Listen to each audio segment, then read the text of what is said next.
মুখ্যমন্ত্রী বলছেন যে জঙ্গলমহল হাসছে। আপনি যান প্রত্যন্ত গ্রামে এলাকায় যান, প্রত্যন্ত মানুষের কাছে যান, সেখানে যে জিজ্ঞেস করুন সত্যি জঙ্গলমহল হাসছে না পাহাড় হাসছে, অবশ্যই আপনার উত্তর পাবেন। প্রত্যেকটা পিএইচিতে ইনডোর পরিষেবা বন্ধ, ফলে সাধারণ মানুষের ভোগান্তি কিন্তু ক্রমশ বেড়েছে। আর কয়েক মাস পরেই বিধানসভা ভোট পশ্চিমবঙ্গে। তার আগে জঙ্গলমহলের পরিস্থিতি কি তা জানতে আমরা আজকে উপস্থিত হয়েছি জঙ্গলমহলের লালগড় এলাকায়। এখানকার উন্নয়ন কিভাবে রয়েছে, এলাকার মানুষ কেমন রয়েছে, এক সময়ের সেই অশান্ত জঙ্গলমহল এখন কেমন রয়েছে তার খুঁটিনাটি জানবো। এবং আজকে এই মুহূর্তে পেয়ে গেছি আমরা এখানকার দুইজন সিপিআইএমের নেতৃত্বকে, আমরা তাদের সঙ্গে কথা বলবো। দাদা, স্বাগত জানাই আপনাদেরকে। নমস্কার। আপনার নাম? আমার নাম কৌশিক খাঁ। আপনি কোন দায়িত্বে আছেন? আমি এরিয়া কমিটির সদস্য আছি, প্লাস ডিওএফআই ঝাড়গ্রাম জেলা কমিটির সম্পাদক মণ্ডলীর সদস্য, আর লালগড়ের দায়িত্বে আছি সম্পাদক লোকাল কমিটি। সামনেই তো বিধানসভা নির্বাচন। এক সময় বামফ্রন্টের এটা একটা গড় ছিল, সিপিআইএমের গড় বলা চলে এই পুরো জঙ্গলমহল এলাকাটা। এখন আপনারা ক্ষমতায় নেই, সামনেই বিধানসভা নির্বাচন আসছে, কি রকম প্রস্তুতি শুরু করেছেন? দেখুন, প্রস্তুতি তো আমাদের চলছে অবশ্যই। আমাদের বাংলা বাঁচাও যাত্রা শুরু হয়েছে কোচবিহার থেকে কামারহাটি পর্যন্ত, অলরেডি আজ সেটা 10 দিন চলছে। তো এখন আমরা দেখতে পাচ্ছি যে সিপিএমকে, যে লাল ঝান্ডাকে যাতে করে ব্ল্যাকআউট করা যায়, সেটা চেষ্টা তো চলছেই। এটা ধরুন সমস্ত ইলেকট্রনিক্স মিডিয়া প্রায় খবর নেই বললেই চলে। এখন শুধু আমরা দেখতে পাচ্ছি মন্দির আর মসজিদের রাজনীতি। মানুষের যে স্বাভাবিক চাহিদা, শিক্ষা, স্বাস্থ্য, বাসস্থান, কর্মসংস্থান, এগুলো নেই। আমরা শুধু মন্দির আর মসজিদ নিয়ে দেখছি। তো আমরা আমাদের কাজ অবশ্যই করছি, মানুষের কাছে কাছে পৌঁছচ্ছি। আমাদের এই শুরু হবে 10 তারিখে আমাদের অঞ্চল জুড়ে বাংলা বাঁচাও যাত্রা। রাজ্যে পালাবদলের পর এই জঙ্গলমহল তথা ঝাড়গ্রাম বা লালগড় এই এলাকায় উন্নয়ন কীরকম হয়েছে? দেখুন, উন্নয়নের তো ঢাক ঢোল পিটানো হচ্ছে, চলছে প্রতিনিয়তই। সব কিছুই বলছে উন্নয়ন উন্নয়ন।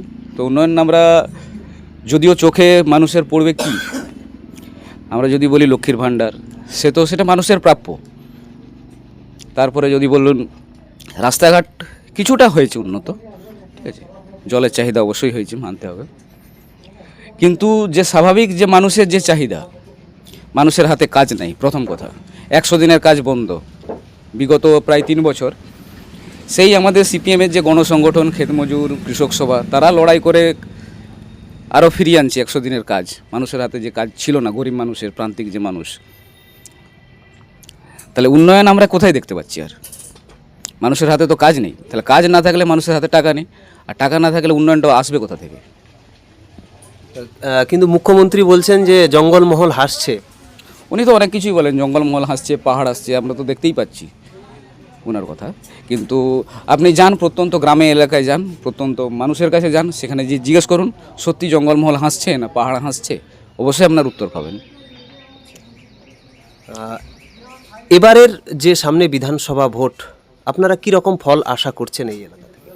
দেখুন, ফল আশা বলতে আশানুরূপ অবশ্যই আছে আমাদের। সবাই বলে শূন্য শূন্য শূন্য অবশ্যই কাটবে, সেই আশাটা আছে অবশ্যই।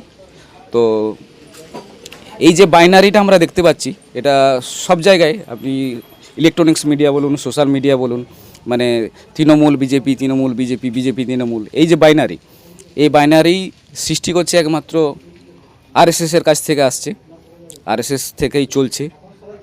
দিদিও সেই আর মোদিও সেম। আমরা কি দেখতে পাচ্ছি, শুভেন্দু অধিকার আগে কী ছিল?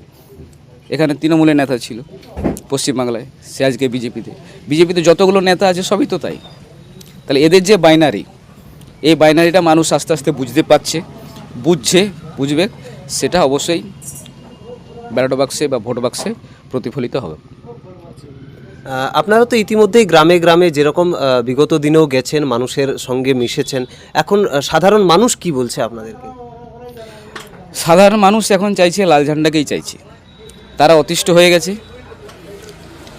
মানুষের হাতে কাজ নেই, এরা শুধু ধর্মের রাজনীতি নিয়ে চলছে। না আছে শিক্ষা, না আছে স্বাস্থ্য, শুধু বড় বড় বিল্ডিং আছে। এই ধরুন যেগুলো আমাদের স্বাস্থ্য হসপিটাল বলুন, সেখানে সব নাম চেঞ্জ করে দেওয়া হয়েছে, কি জেলা স্বাস্থ্য কেন্দ্র ছিল সুস্বাস্থ্য কেন্দ্র করে দেওয়া হয়েছে। অথচ ঝাড়গ্রাম সুপার স্পেশালিটি হসপিটাল, সেখানে যান পরিষেবা একদম যাচ্ছাতে অবস্থা। এখানে আমরা আরও একজন সিপিআইএম নেতৃত্বকে পেয়ে গেছি, আমরা তার সঙ্গে কথা বলবো। নমস্কার দাদা। নমস্কার, আপনার নাম? আমার নাম গৌতম বেজ। আচ্ছা, আপনি সংগঠনের কোন দায়িত্বে আছেন? আমি লালগড় ব্লক কৃষক সভার সভাপতি। আপনার কাছে যে প্রশ্নটি রাখবো প্রথমেই, যে এলাকার যে শিক্ষা ব্যবস্থা, আমাদের গোটা রাজ্য জুড়েই অবশ্য শিক্ষা ব্যবস্থার অবস্থা খুবই বেহাল, তবে এই জঙ্গলমহল এলাকার, আপনার এই এলাকার শিক্ষা ব্যবস্থার বর্তমান পরিস্থিতি কি? দেখুন, প্রথম কথা হচ্ছে কেন্দ্র এবং রাজ্য উভয় সরকারই শিক্ষার বিরোধী এবং শিক্ষকের বিরোধী। ফলস্বরূপ আমরা দেখতে পাচ্ছি সারা রাজ্য এবং সারা দেশ জুড়েই প্রচুর স্কুল বন্ধ হয়ে যাচ্ছে। আমাদের শুধু পশ্চিমবঙ্গের কথাই যদি আমরা ধরি, তাহলে 8,000-এর উপর স্কুল বন্ধ হতে চলেছে, যেটা আমাদের এই ঝাড়গ্রাম জেলাতে 253-র মতো। ফলত শিক্ষা ব্যবস্থাকে এক প্রকার ধ্বংসই করে দেওয়া হয়েছে। যেটুকু আছে সেটুকুকেও আমরা আশঙ্কা করছি এরা ধীরে ধীরে তুলে দেবে এবং পুরো শিক্ষা ব্যবস্থাটাকে বেসরকারিকরণের পথে নিয়ে যাওয়ার একটা আপ্রাণ চেষ্টা চালাচ্ছে এই ফ্যাসিস্ট এবং স্বৈরাচারী সরকার। আপনার এই এলাকায় যেহেতু জঙ্গলমহল একদম প্রত্যন্ত এলাকা, বিভিন্ন গ্রামের মানুষ, ধরুন ডিস্ট্রিক্ট হসপিটাল ঝাড়গ্রাম অনেকটা দূরে বা ব্লক হসপিটালও অনেক দূরে। একসময় যখন সিপিআইএম ক্ষমতায় ছিল, তখন প্রত্যেকটা ব্লকেই 2-3টে করে প্রাথমিক স্বাস্থ্যকেন্দ্র তৈরি হয়েছিল এবং সেগুলোতে ইনডোর পরিষেবা চালু ছিল। এক এক করে এখন কিন্তু সেই ইনডোর পরিষেবাগুলো সব বন্ধ, সাধারণ মানুষ চিকিৎসার জন্য অনেক দূরে যেতে হচ্ছে। এই বিষয়টাকে কিভাবে দেখছেন? দেখুন, প্রথম কথা হচ্ছে রাজনীতির মূল চাহিদা তো 6টা জিনিস: অন্ন, বস্ত্র, বাসস্থান, শিক্ষা, স্বাস্থ্য, কর্মসংস্থান। এই 6টার মধ্যে 6টাকেই এই দুটো অসভ্য বর্বর স্বৈরাচারী সরকার এই 6টা ব্যবস্থাপনাকে, অর্থাৎ মানুষের মৌলিক চাহিদাগুলোকে এক এক করে ধ্বংস করে দিচ্ছে। শিক্ষা গেছে, স্বাস্থ্যও গেছে। স্বাস্থ্য ব্যবস্থা যে পরিমাণ ছিল বা যে স্বাস্থ্য ব্যবস্থার গুণমান আমাদের পশ্চিমবাংলায় যা ছিল, এখন টোটাল ব্যবস্থাটাকে কোলাপস করে দেওয়া হয়েছে। প্রতিনিয়ত প্রতিদিন আপনারা মিডিয়াতে বা যে কোনো মাধ্যমে বা এলাকায় এলাকায় গিয়ে খোঁজ নিলেও জানতে পারবেন যে হচ্ছে পুরো সিস্টেমটার মধ্যে ঘুণ ধরে গেছে, পুরো সিস্টেম ধ্বংস হয়ে গেছে। যে আপনি পিএইচইগুলোর কথা বললেন, যেগুলোতে আগে একটা সময় ইনডোর পরিষেবা চালু ছিল, আপনারা খোঁজ নিয়ে দেখবেন প্রত্যেকটা পিএইচিতে ইনডোর পরিষেবা বন্ধ, ইনডোর পরিষেবা চলছে না। কোথাও ডাক্তারবাবু আছেন, কোথাও নেই, কোথাও থাকলেও 3 দিন, কোথাও যদি 2জন ডাক্তারবাবু থাকেন তারা একজন 3 দিন আর একজন 3 দিন, এইভাবে অল্টারনেট ডিউটি করছেন। ফলে সাধারণ মানুষের ভোগান্তি কিন্তু ক্রমশ বেড়ে চলেছে। আমাদের সময়ে যে ব্যবস্থাগুলো চালু হয়েছিল, ব্লকে ব্লকে পিএইচই বা এলাকায় এলাকায় যে পিএইচইগুলো চালু হয়েছিল, সেগুলোর পরিষেবা উন্নত করার পরিবর্তে এই সরকার সেগুলোকে ঘুরপথে ধ্বংস করে দিয়ে বেসরকারি স্বাস্থ্য ব্যবস্থার হাসপাতাল বলুন বা নার্সিংহোম বলুন, বেসরকারি স্বাস্থ্য পরিকাঠামোকে উন্নত করার জন্য এই সরকার উঠে পড়ে লেগেছে। যেমন ধরুন, সিম্পল উদাহরণ, এসএসকেএমের মতো হাসপাতালে হচ্ছে কি পেইং বেড চালু হয়েছে। খুব স্বাভাবিকভাবেই বুঝতে পারছেন সেই পেইং বেড কাদের জন্য। এই সরকার কাদের কথা ভাবছে? সাধারণ মানুষের কথা ভাবছে নাকি ওই কোটিপতি মানুষদের কথা ভাবছে? স্বাভাবিকভাবে সাধারণ মানুষের জন্য এই সরকার মোটেও ভাবছে না এবং সাধারণ মানুষের কথা এই সরকার ভাবেও না, ভাববেও না ভবিষ্যতে। আমরা আশঙ্কা করছি যে ভবিষ্যতে শিক্ষা ব্যবস্থার মতোই স্বাস্থ্য ব্যবস্থাকেও হয়তো সম্পূর্ণরূপে বেসরকারির পথে ঠেলে দেবে এই সরকার। আরেকটা লাস্ট প্রশ্ন রাখবো আপনার কাছে, যে সামনেই তো বিধানসভা নির্বাচন, এবার জঙ্গলমহলের মানুষ কি জবাব দেবে? দেখুন, গণতন্ত্রে গণদেবতাই শেষ কথা বলে। আমরা রাজনৈতিক দল হিসেবে আমরা আমাদের কাজটুকু করতে পারি। জনগণ কোন দিকে রায় দেবেন সেটা জনগণের ব্যাপার। আমরা যেটুকু করতে পারি জনসাধারণকে এই দুটো সরকারের বিপজ্জনক দিকগুলো সম্পর্কে সচেতন করতে পারি এবং আমরা সেটা করছিও। প্রতিনিয়ত মানুষের সাথে যোগাযোগ রাখছি। মানুষও ভিতরে ভিতরে উপলব্ধি করতে পারছেন যে এই দুটো সরকার সাধারণ মানুষের কথা ভাবে না, মেহনতি মানুষের কথা ভাবে না, খেটে খাওয়া মানুষের কথা ভাবে না। যেখানে মানুষের পেটের ভাতের প্রয়োজন, যেখানে মানুষের দুটো হাতে কাজের প্রয়োজন, সেখানে মানুষকে ধর্ম ধরিয়ে দেওয়া হচ্ছে, গোষ্ঠীতে গোষ্ঠীতে লড়াই লাগিয়ে দেওয়া হচ্ছে।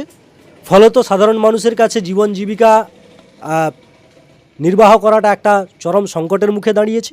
আমরা সেই বিষয়গুলো নিয়ে বিকল্প সরকার গড়ার জন্য মানুষের কাছে ডাক দিয়েছি, মানুষের দুয়ারে দুয়ারে পৌঁছাচ্ছি এবং আমরা এইভাবেই আমাদের নির্বাচনী প্রস্তুতি বলুন বা আমাদের সাংগঠনিক প্রস্তুতি বলুন, আমরা এইভাবেই সারছি।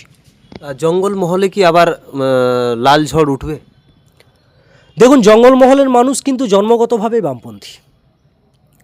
কিছু সময়ে কিছু মিসআন্ডারস্ট্যান্ডিং বা কমিউনিকেশন গ্যাপের কারণে মানুষকে ভুল বোঝানো হয়েছিল, মানুষ ভুল বুঝে আমাদের থেকে দূরে সরে গেছেন, এটা ঠিক কথাই। কিন্তু মানুষ শেষ মুহূর্ত পর্যন্ত বামপন্থাতেই আস্থা রাখে। মানুষজন এটা ভালো করেই উপলব্ধি করেন যে বামপন্থা ছাড়া ভারতবর্ষের কোনো ভবিষ্যৎ নেই। তারা বামপন্থায় ভরসা রাখতেন আগে, মাঝখানে ভুল বুঝে সরে গেছিলেন, তাদেরকে ভুল বোঝানো হয়েছিল। আমাদের বিশ্বাস, আমাদের দৃঢ় বিশ্বাস, তারা বামপন্থায় আবার ফিরে আসবেন।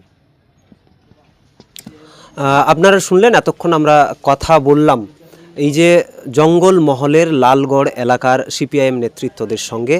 তারা কি বলছেন সেই কথা আমরা তুলে ধরলাম আপনাদের কাছে। অবশ্যই আপনারা রূপসী বাংলা মিডিয়ার সঙ্গে থাকুন।